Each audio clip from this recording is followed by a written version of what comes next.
सोचिए, अगर वो उल्कापिंड कभी धरती से टकराता ही नहीं तो शायद आज इस ग्रह पर इंसान नाम की कोई प्रजाति ही मौजूद नहीं होती।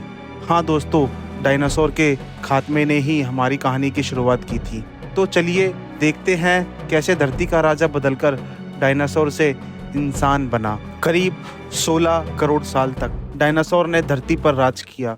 हर जंगल, हर समुद्र, हर आसमान सिर्फ डायनासोर के नाम था। लेकिन कहते हैं ना, सत्ता हमेशा के लिए नहीं रहती।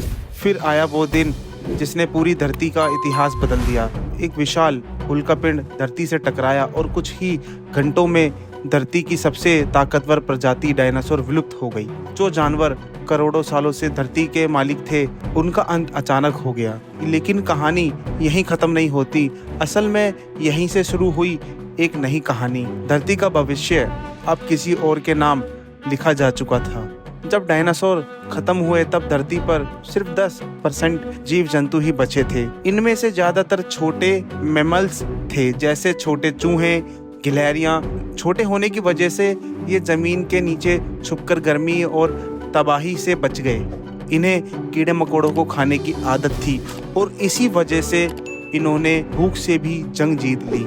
धीरे धीरे धरती पर धूल का पर्दा हटने लगा, सूरज की रोशनी वापस आई, पेड़ पौधे उगने लगे और वहीं से शुरू हुआ एवोल्यूशन का नया अध्याय। करीब 5.5 करोड़ साल पहले पहली बार बंदरों का जन्म हुआ। यह दिखने में छोटे, आंखें आगे की तरफ और शरीर हल्का फुल्का। धीरे धीरे इनके दिमाग और हड्डियों में बदलाव आया। कुछ बंदरों ने 4 पैरों से चलना छोड़ा और 2 पैरों पर खड़ा होना सीख लिया। यहीं से शुरू हुई मनुष्य की असली यात्रा। करीब 4.5 करोड़ साल पहले भारत की टेक्टोनिक प्लेट्स एशिया से टकराई। इस टक्कर ने जन्म दिया हिमालय पर्वत और दुनिया की सबसे ऊंची चोटी माउंट एवरेस्ट को। नदियां बनी, मौसम बदला और धरती का नक्शा आज जैसा दिखता है वैसा बनने लगा। इसी दौरान जंगलों की जगह घास के मैदान बनने लगे। जानवरों ने खुद को बदलना शुरू किया।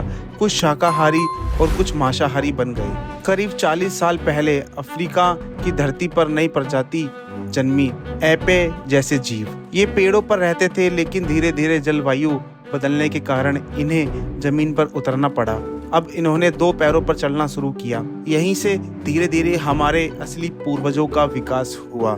इनके हाथ लंबे थे, आंखें तेज और धीरे धीरे दिमाग भी बड़ा होता गया। करीब 23 लाख साल पहले इंसानों का पहला असली पूर्वज होमो हैबिलिस सामने आया। इनके दिमाग पहले से बड़े थे और इन्होंने पहली बार पत्थर को हथियार के रूप में इस्तेमाल किया।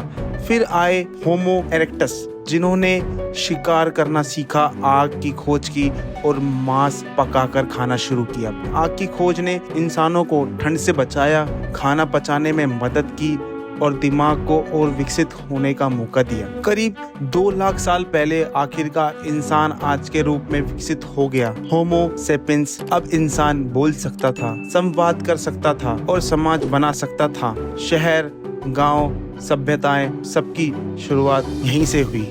तो दोस्तों, डायनासोर का अंत सिर्फ एक तबाही नहीं थी, वो था इंसान की नई शुरुआत। अगर वो उल्कापिंड धरती से ना टकराता तो शायद आज हम यहाँ मौजूद ही नहीं होते। धरती का इतिहास यही सिखाता है कि हर अंत किसी नई शुरुआत का रास्ता खोलता है। तो दोस्तों, अगर आपको ये मेरी वीडियो अच्छी लगी हो तो वीडियो को लाइक करिए, अपने दोस्तों के साथ शेयर जरूर करिए और चैनल को सब्सक्राइब करे बिना मत जाना। Thank you.